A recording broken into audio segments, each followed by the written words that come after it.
right? So if you're thinking, oh, well, theologically, I don't know if that makes sense because it's judgmental or whatever, you're making judgments all the time because you're a smart person, right? You're making a judgment to have a job. Well, isn't that are you judging, people that occupy Wall Street or whatever, right? I mean, we're making judgments on everything. I'm just suggesting that you be smart about this. We know what works and what doesn't more than we've ever known before when it comes to love and marriage. And we know that there's actually three things that are really vital to being success in your love life long term in marriage.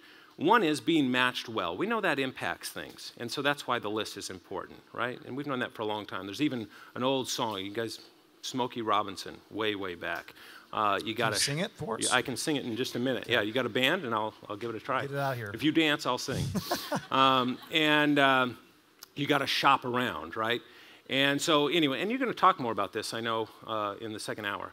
But anyway, we got to talk about matching. Secondly, skills.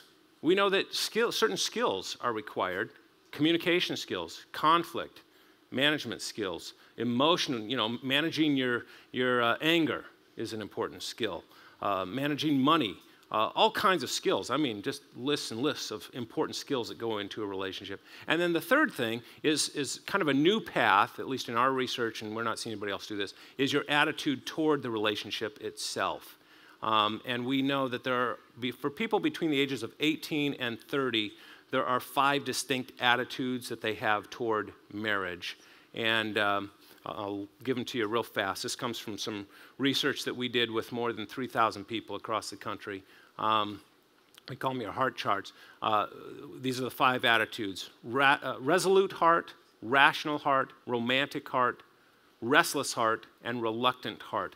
The attitudes that age group falls into when it comes to marriage fall into those categories, and they each have a different percentage. The vast majority of Christians fall into the resolute category, and that is, just a second here. The last two, it was the resolute heart, rational heart, romantic heart, and restless heart. And then finally the reluctant heart, and I'm looking for the percentages. Yeah, 22% of the population between that demographic falls into that category of resolute.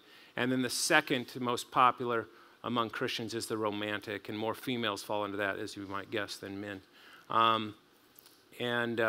Both of those prize marriage significantly.